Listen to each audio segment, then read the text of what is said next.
ಶಿವಮೊಗ್ಗದಲ್ಲಿ ನಡೆದ ಗಲಭೆ ಪ್ರಚೋದನೆ ಮತ್ತು ಹಿಂಸಾಚಾರಕ್ಕೆ ನೇತೃತ್ವ ನೀಡಿದ ಸಚಿವ ಈಶ್ವರಪ್ಪ ಅವರನ್ನು ಸಚಿವ ಸಂಪುಟದಿಂದ ವಜಾಗೊಳಿಸಲು ಆಗ್ರಹಿಸಿ ಎಸ್ಡಿಪಿಐ ಮಂಗಳೂರು ದಕ್ಷಿಣ ಕ್ಷೇತ್ರ ಮತ್ತು ಉತ್ತರ ವಿಧಾನಸಭಾ ಕ್ಷೇತ್ರದ ವತಿಯಿಂದ ಮಂಗಳೂರಿನ ಕ್ಲಾಕ್ ಟವರ್ ಮುಂಭಾಗ ಪ್ರತಿಭಟನೆ ನಡೆಯಿತು।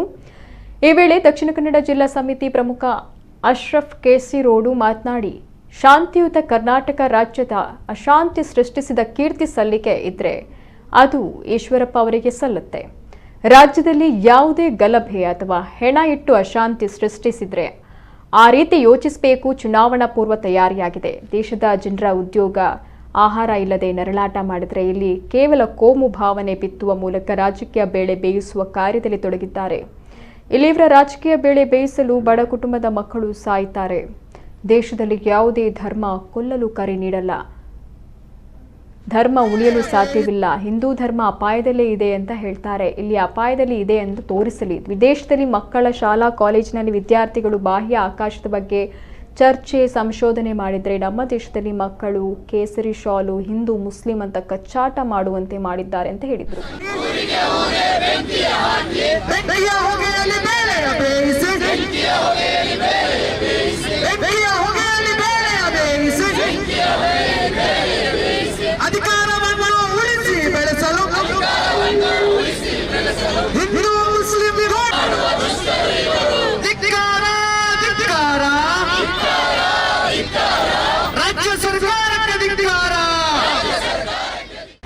ಶಿವಮೊಗ್ಗದಲ್ಲಿ ಬಜರಂಗ ದಳದ ಕಾರ್ಯಕರ್ತ ಹರ್ಷ ಎಂಬ ಯುವಕನ ಕೊಲೆಯಾದ ನಂತರ ಜವಾಬ್ದಾರಿತ ಸ್ಥಾನದಲ್ಲಿರುವ ಕೆಎಸ್ ಈಶ್ವರಪ್ಪನವರು ತನ್ನ ಮಂತ್ರಿ ಸ್ಥಾನದ ಗೌರವವನ್ನು ಮೆರೆತು ಈ ಕೊಲೆಗೆ ಒಂದು ಸಮುದಾಯ ಕಾರಣ ಎಂದು ಪ್ರಚೋದಿಸುವ ಮೂಲಕ ಉರಿಯುವ ಬೆಂಕಿಗೆ ಬೆನ್ನು ಸುರಿಯುವ ಪ್ರಯತ್ನವನ್ನು ಮಾಡಿದರು ಮತ್ತು ಇಲ್ಲಿ ಹಿಂಸಾಚಾರ ಮತ್ತು ಆಸ್ತಿಪಾಸ್ತಿ ನಷ್ಟಕ್ಕೆ ಕಾರಣವಾದ ಶವಯಾತ್ರೆಗೆ ಸ್ವತಃ ಈಶ್ವರಪ್ಪ ಅವರೇ ನಿಷೇಧಾಜ್ಞೆ ಉಲ್ಲಂಘಿಸಿ ನೇತೃತ್ವ ಕೊಟ್ಟು ಇಡೀ ಶಿವಮೊಗ್ಗ ಜಿಲ್ಲೆಯ ಶಾಂತಿ ಕದಡುವಲ್ಲಿ ಪ್ರಮುಖ ಪಾತ್ರವನ್ನು ವಹಿಸಿದ್ದಾರೆ। ಬಂಧುಗಳೇ, ಇವತ್ತು ನಮ್ಮ ಬೇಡಿಕೆ ಕೂಡ ಅದೇ। ಈ ಒಂದು ಉರಿನಾಲಿಗೆಯ ಕೆಎಸ್ ಈಶ್ವರಪ್ಪನವರು ತನ್ನ ಜವಾಬ್ದಾರಿ ಸ್ಥಾನವನ್ನು ಮೆರೆತು ಏನು ಇವತ್ತು ಸರ್ಕಾರ ಜವಾಬ್ದಾರಿ ಸ್ಥಾನವನ್ನು ಕೊಟ್ಟಿದೆಯೋ ಆ ಮಂತ್ರಿ ಗೌರವವನ್ನು ಮೆರೆತುಕೊಂಡು ಒಂದು ಸಮುದಾಯದ ಮೇಲೆ ಆರೋಪವನ್ನು ಹೊರಿಸಿಕೊಂಡು ಅಲ್ಲಿ ಗಲಭೆಯನ್ನು ಸೃಷ್ಟಿಸುವಲ್ಲಿ ಪ್ರಮುಖ ಪಾತ್ರವನ್ನು ಕೂಡ ವಹಿಸಿರುವಂತದ್ದು ಇತಿಹಾಸದ ಬಗ್ಗೆ ಅವರು ಕಲೀಲಿ ಅಂತ ಈ ಸಂದರ್ಭದಲ್ಲಿ ಹೇಳಿಕೆ ಬಯಸ್ತಾ ಇರುವಂತದ್ದು। ಬಂಧುಗಳೇ, ಈ ಒಂದು ಶಿವಮೊಗ್ಗದಲ್ಲಿ ಒಬ್ಬ ಯುವಕನ ಹತ್ಯೆ ಆಯ್ತು।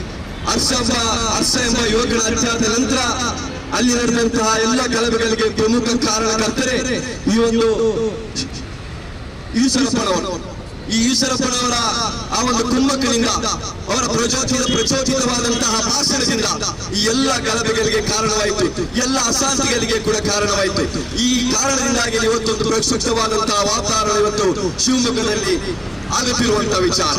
ಬಂಧುಗಳೇ, ಎಲ್ಲಾ ವಿಷಯವನ್ನು ಕೂಡ ನಾವು ಇವತ್ತು ಡಿಸಿ ಸಾಹೇಬರಿಗೆ ಕೂಡ ನಾವು ಮನವಿ ಮಾಡ್ತಾ ಇರುವಂತಹ ವಿಚಾರ, ಈ ಕೂಡಲೇ ಇವರನ್ನು ವಜಾಗೊಳಿಸಬೇಕು ಮಂತ್ರಿ ಮಂಡಲದಿಂದ, ಅದೇ ರೀತಿ ಈ ಶಾಸಕರಿಂದ ಅವರನ್ನು ಅನರ್ಹಗೊಳಿಸಬೇಕಂತ ಈ ಸಂದರ್ಭದಲ್ಲಿ ಹೇಳಿಕೊಂಡು ಅವಕಾಶಕ್ಕಾಗಿ ನನ್ನ